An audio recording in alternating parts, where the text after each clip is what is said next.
A história da vida cristã não é construída sobre conquistas pessoais, mas sobre a obra de Deus que nos chama, nos guia e nos transforma. Cada um de nós caminha entre o que já passou e o que ainda virá, entre dores que parecem definitivas e promessas que soam distantes. Contudo, o centro dessa jornada não é o homem, mas Cristo. Ele é o princípio e o fim, o fundamento e a coroa. Tudo nasce dele e tudo caminha para ele. Hebreus 12, versículo 2, nos exorta a fixar os olhos em Jesus, autor e consumador da nossa fé. É próprio da natureza humana buscar segurança imediata. Queremos respostas rápidas, soluções visíveis, caminhos iluminados. Mas o Evangelho não é um convite à previsibilidade, é um chamado à confiança. Em Jeremias 29, versículo 11, Deus declara que conhece os planos que tem para nós, planos de paz e não de mal, para nos dar futuro e esperança. Esses planos, no entanto, não se revelam de uma vez, mas se desdobram conforme andamos. Quem espera ver tudo antes de dar o primeiro passo, nunca experimentará o novo de Deus. Assim como as estações da terra, também nossa vida passa por fases. Há tempos de semear, tempos de colher, tempos de perder e tempos de recomeçar. Eclesiastes 3, versículo 1, nos lembra que há tempo para todo propósito debaixo do céu. Muitas vezes resistimos às transições, mas cada tempo carrega em si uma pedagogia divina. O inverno da alma prepara a primavera do espírito. O silêncio do deserto precede a abundância da terra prometida. Nada é desperdiçado nas mãos do Pai. Mas o novo não é apenas mudança exterior, é transformação interior. Deus não deseja apenas alterar nossas circunstâncias, mas refazer nosso coração. Ele não nos chama a um conforto maior, mas a uma santidade mais profunda. Por isso, frequentemente nos leva a atravessar desertos, não para nos destruir, mas para nos refinar. Isaías 43, versículo 19, anuncia que ele faz brotar caminho no deserto e rios no ermo. Onde há impossibilidade, ele manifesta seu poder. Essa transformação, no entanto, exige abandono. Não se trata de segurar o velho e o novo ao mesmo tempo. É preciso soltar as amarras do passado, perdoar, deixar ir, confiar. O apóstolo nos chama em Efésios 4, versículos 31 e 32, a livrar-nos da amargura e da ira, e a perdoar como Cristo nos perdoou. O novo de Deus nunca floresce em corações presos ao ontem. Ele exige espaço, exige entrega, exige fé. O discípulo, portanto, não caminha sozinho. Ele é parte de um corpo, uma comunidade moldada pelo Espírito. Não há cristianismo isolado, porque Cristo mesmo nos chamou a carregar as cargas uns dos outros. A vida em comunhão é escola de humildade, terreno de serviço, ambiente de cura. Gálatas 6, versículo 2, resume essa verdade. Levem os fardos uns dos outros, e assim cumpram a lei de Cristo. O novo de Deus nunca é apenas individual, é comunitário, pois o reino se manifesta na vida partilhada. E ao atravessar todas essas estações, resta-nos confiar. Confiar quando tudo parece demorar, confiar quando nada faz sentido, confiar quando a alma se inquieta. Romanos 8, versículo 28, assegura que todas as coisas cooperam para o bem daqueles que amam a Deus. Não algumas coisas, mas todas. Até o silêncio, até a dor, até a perda. Na fidelidade do Pai, tudo é convertido em caminho para a glória. Por isso, quando se abrir diante de você um novo capítulo, não o encare com medo, mas com fé. Deus está conduzindo sua história, e o faz não de forma improvisada, mas segundo seu plano eterno. O que ele começou, ele há de completar. Filipenses 1, versículo 6 é promessa e certeza. Aquele que começou a boa obra em nós é fiel para concluí-la. O novo capítulo não é apenas uma oportunidade, é um chamado. Chamado a confiar, chamado a esperar, chamado a permanecer. Cristo está no início, Cristo está no meio, Cristo estará no fim. E enquanto caminhamos, sabemos que não estamos sós. O pastor guia, a palavra ilumina, a comunidade sustenta e a graça cobre. Assim nasce a esperança que não falha. A vida cristã não é uma sequência de realizações humanas, mas uma sucessão de rendições à vontade de Deus. Nada é mais contrário à fé do que a pressa. O tempo de Deus é uma escola onde se aprende a depender, não a dominar. O homem moderno está intoxicado pelo desejo de resultados rápidos, mas o discípulo de Cristo aprende a caminhar com passos obedientes, mesmo quando a luz não mostra o caminho inteiro. Esperar em Deus não é passividade, é disciplina espiritual. Na espera, somos despidos de nossas ilusões de controle. A fé autêntica não clama por sinais, ela se curva diante da palavra. Como está escrito em Hebreus 11, versículo 1, a fé é a certeza daquilo que esperamos e a prova das coisas que não vemos. Esta certeza não brota da evidência, mas da confiança na fidelidade de Deus. Quem caminha pela fé sabe que há promessas que só florescem no solo do silêncio. O coração natural resiste à espera. Quer segurança imediata, respostas claras, mapas detalhados. Mas o chamado de Cristo é um convite ao desconhecido, não por crueldade, mas por amor. O Pai Celeste não quer apenas nos levar a um destino, mas nos transformar no caminho. Em Romanos 8, versículo 28, lemos que todas as coisas cooperam para o bem daqueles que amam a Deus. Este bem, contudo, muitas vezes é incompreensível aos olhos humanos, pois é moldado segundo o propósito eterno, não segundo os desejos momentâneos. O deserto não é um erro de rota, mas parte do processo. Israel precisou atravessá-lo para aprender quem era o Senhor. Cada dificuldade ali era uma aula de dependência. O maná que caía do céu, a água que brotava da rocha, a nuvem que guiava de dia e o fogo que iluminava de noite, tudo era sinal de um Deus que ensina pela escassez e guia pela entrega. O discípulo aprende que a fidelidade é mais preciosa que o sucesso. Josué, antes de conquistar qualquer território, precisou ouvir: "Sê forte e corajoso." Esta coragem não brota de si mesmo, mas da presença de Deus. Em Josué 1, versículo 9, está o fundamento dessa força. O Senhor teu Deus estará contigo por onde quer que andares. A caminhada cristã começa com um passo de fé e se sustenta pela convicção de que Deus está presente, mesmo no silêncio. Quando Pedro andou sobre as águas, não foi a firmeza do mar que lhe deu segurança, mas o olhar fixo em Jesus. O medo nasceu quando tirou os olhos do Senhor e olhou para o vento. A fé morre quando trocamos o foco da presença pela análise das circunstâncias. Por isso o discípulo aprende a olhar para o invisível, porque é ali que reside o eterno. Há um tipo de obediência que só se aprende no escuro.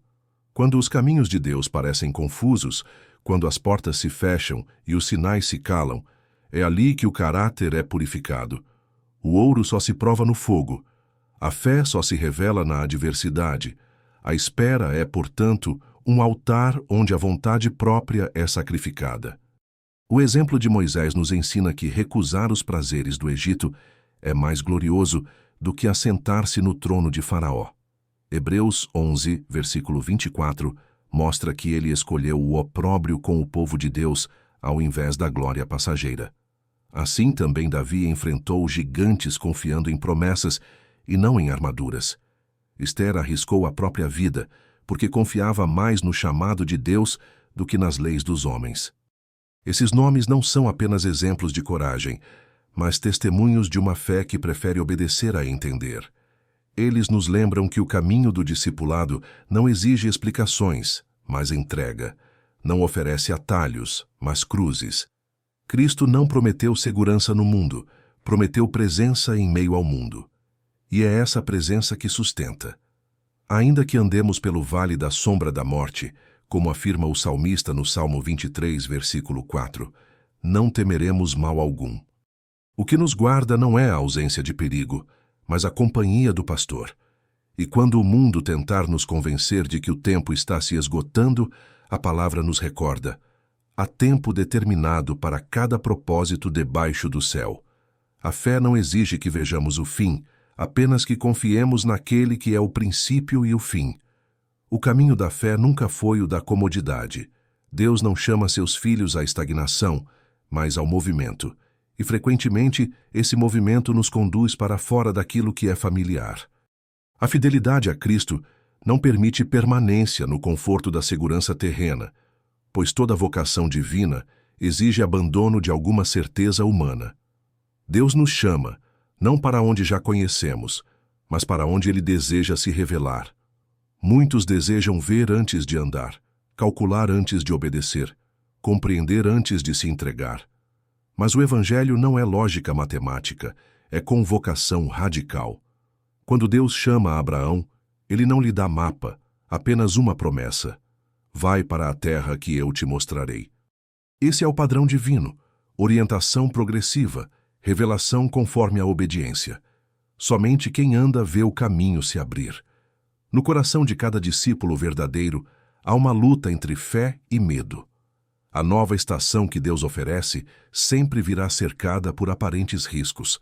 Novos caminhos, novos relacionamentos, novos desafios ministeriais. Porém, o que parece ameaça ao nosso controle é, na verdade, instrumento de expansão espiritual.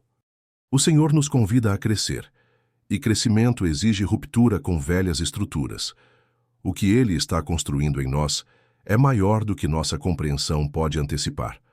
Salmo 27, versículo 1, afirma que o Senhor é nossa luz e salvação. O medo, portanto, é uma recusa à presença de Deus. Quando tememos, negamos sua suficiência. A fé, ao contrário, é o ato de confiar mesmo sem conhecer o próximo passo. Em 2 Coríntios 5, versículo 7, lemos que vivemos por fé, não pelo que vemos. Essa é a marca do discipulado. Dar o passo sem ter o chão, simplesmente porque sabemos quem prometeu sustentar.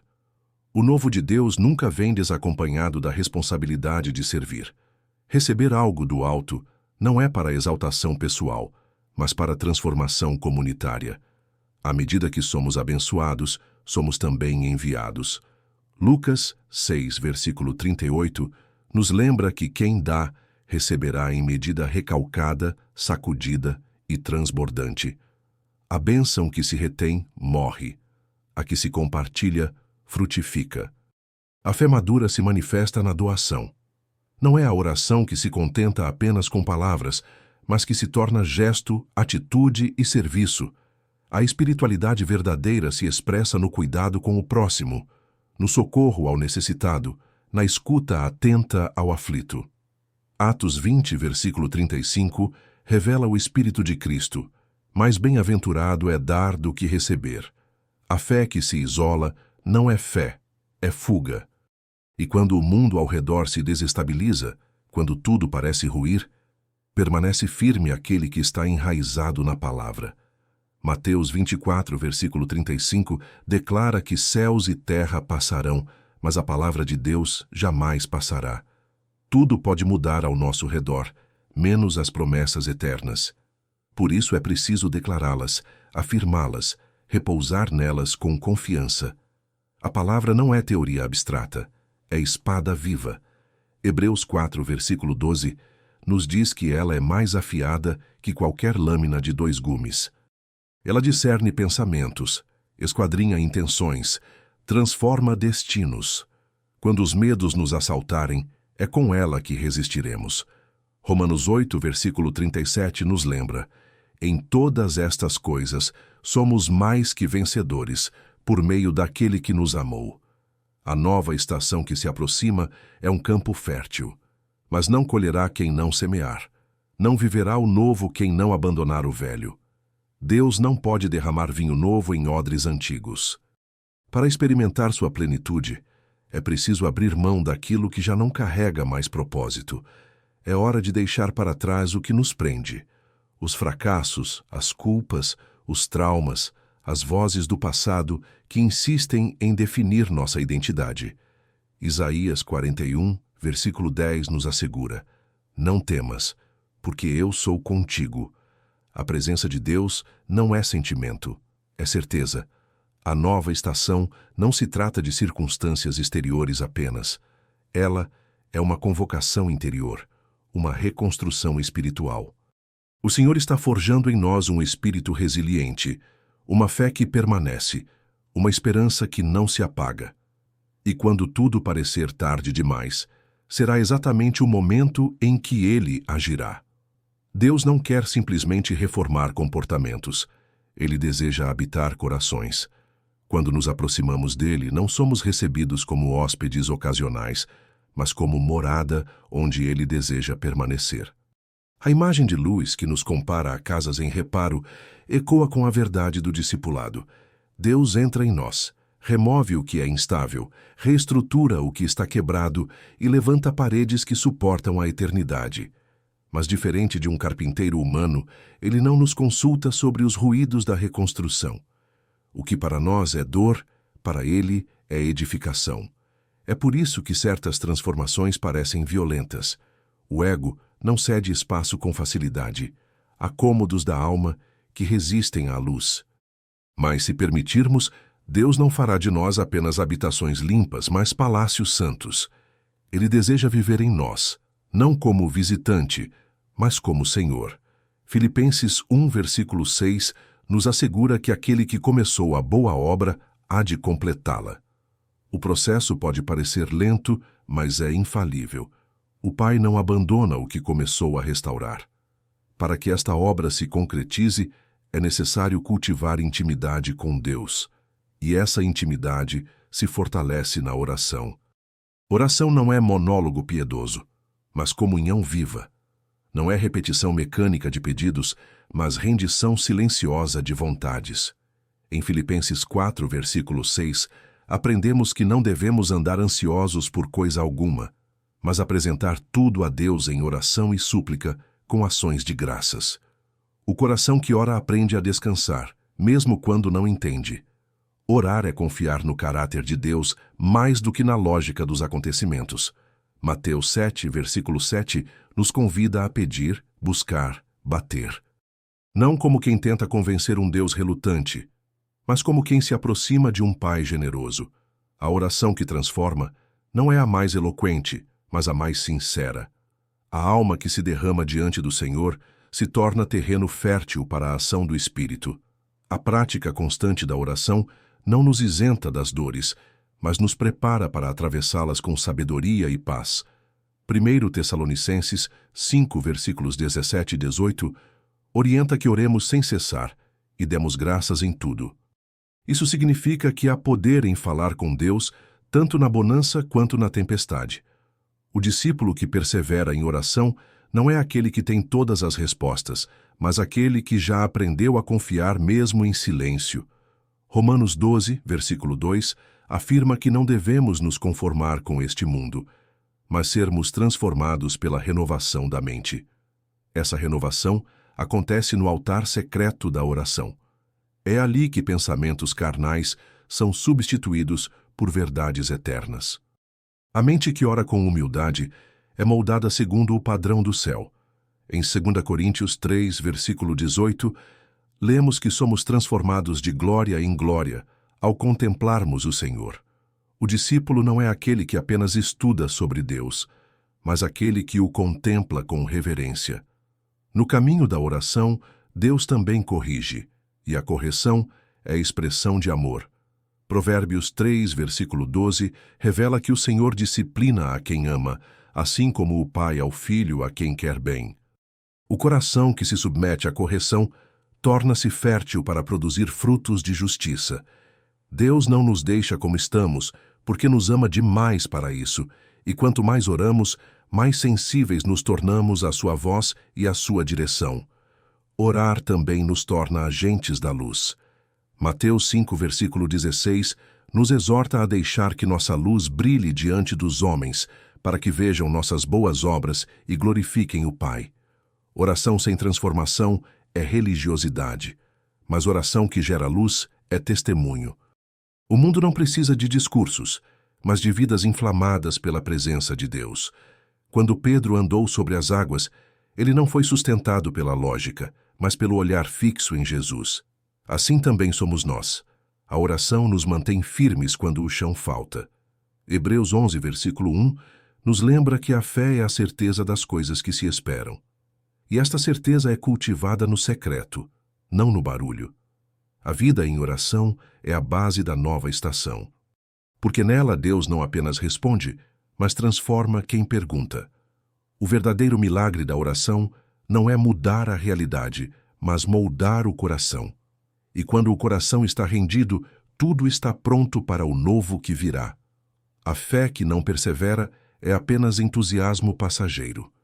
Deus não nos chamou para momentos de fervor, mas para uma vida de fidelidade. O discípulo verdadeiro sabe que seguir a Cristo é atravessar longos desertos com a mesma confiança com que se sobe aos montes. A nova estação que o Senhor prepara exige raízes profundas, e raízes não se formam na superfície, mas na persistência do oculto. 1 Coríntios 15, versículo 58, nos exorta a sermos firmes e constantes, sempre abundantes na obra do Senhor, porque nosso trabalho nele nunca é em vão. As promessas de Deus não são utopias, elas são âncoras. Quando tudo ao redor é incerteza, é nelas que devemos firmar os pés. O mundo muda, os sentimentos oscilam, as circunstâncias se abalam, mas a palavra de Deus permanece. Mateus 24, versículo 35, nos lembra que céus e terra passarão, mas suas palavras não passarão. Crer é confiar mesmo quando os sinais parecem ausentes, e andar pela fé é caminhar com os olhos fechados, mas o coração aberto à voz do pastor. A Escritura é lâmpada e espada. Lâmpada porque ilumina o próximo passo, mesmo que não revele todo o caminho. Salmo 119, versículo 105, afirma que sua palavra é lâmpada para os nossos pés e luz para o nosso caminho. Espada porque fere as mentiras que se instalam em nossa mente, discernindo motivações e libertando da ilusão. Hebreus 4, versículo 12, diz que ela é viva, eficaz e mais cortante do que qualquer espada de 2 gumes. Nenhuma fortaleza interna resiste ao seu poder transformador, mas quem caminha para o novo precisa mais do que oração e leitura bíblica. Precisa de comunhão. A jornada cristã nunca foi solitária. Somos parte de um corpo, e membros isolados adoecem.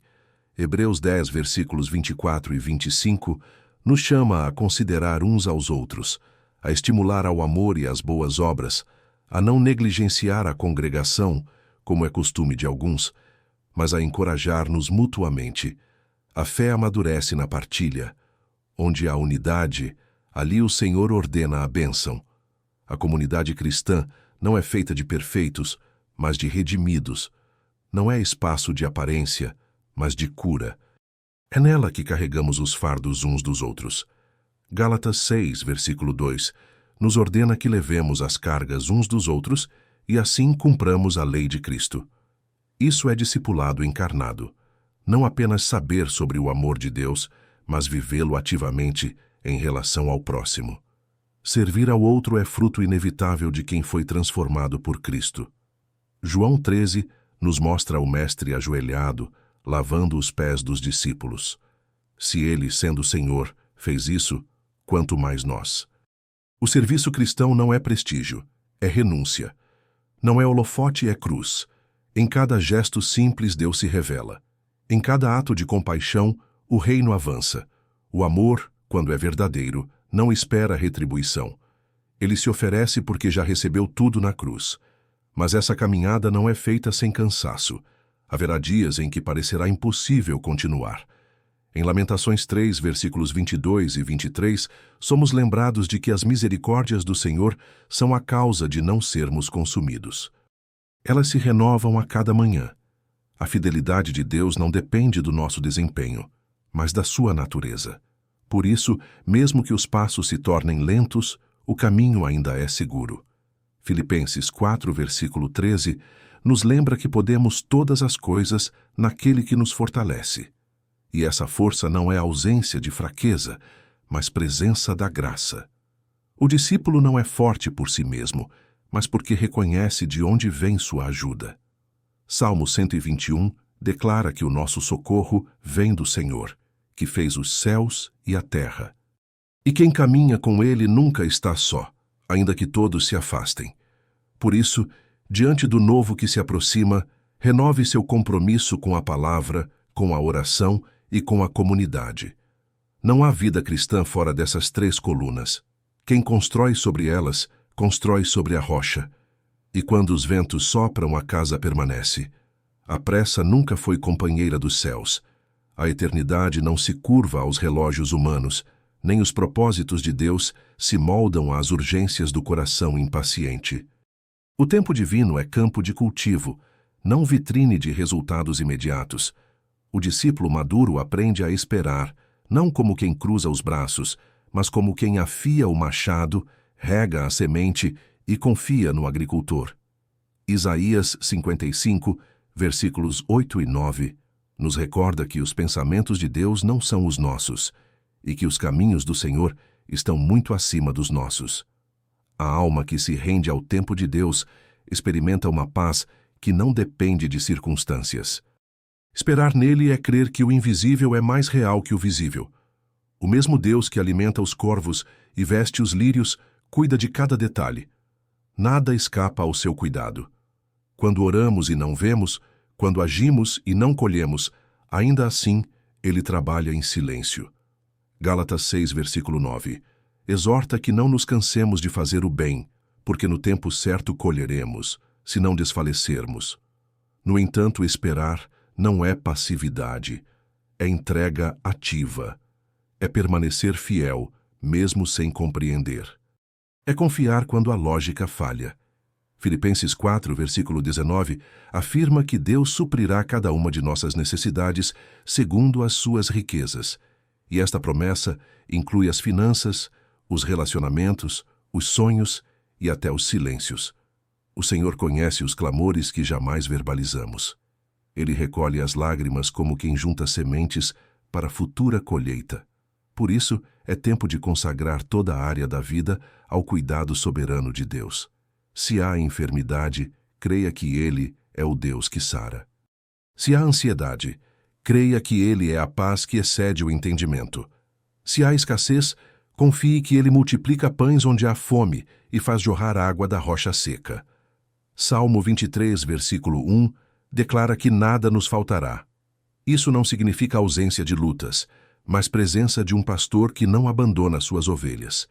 A oração final de um coração rendido não é um pedido, mas uma declaração. Seja feita a tua vontade. É nesta rendição que somos livres. Não controlamos o amanhã, mas podemos confiar no Deus que já está lá. O tempo da espera é o tempo da formação. É no silêncio que o vaso é moldado. É no escondido que o caráter é esculpido. Lamentações 3, versículos 25 e 26, afirma que bom é esperar tranquilo pela salvação do Senhor. Quem aprende a confiar em meio ao processo se torna testemunha da fidelidade divina. Quando olharmos para trás, veremos que cada demora foi cuidado, cada porta fechada foi proteção, cada recomeço foi graça. Romanos 8, versículo 28, nos assegura que todas as coisas cooperam para o bem dos que amam a Deus. Tudo, até o que doeu, até o que não entendemos. A nova estação se aproxima, mas ela exige fé madura, entrega total e confiança irrestrita. Deus está conduzindo cada passo com sabedoria eterna. O que nos resta é permanecer nele, como o ramo na videira, como o barro nas mãos do oleiro, como o filho no colo do pai. Agora, como resposta à palavra, eu convido você a assumir um compromisso. Se esta mensagem falou ao seu coração, manifeste sua fé de forma visível. Escreva nos comentários, confiança total ou esperarei com fé. Deixe que essas palavras sejam a semente do novo tempo que o Senhor está construindo em sua vida. Curta este vídeo como um ato de concordância espiritual e inscreva-se para continuar essa caminhada de fé. E, se desejar, contribua com um apoio de qualquer valor. Cada gesto é um tijolo na construção desta missão. Que o Senhor te fortaleça, enquanto você escolhe permanecer.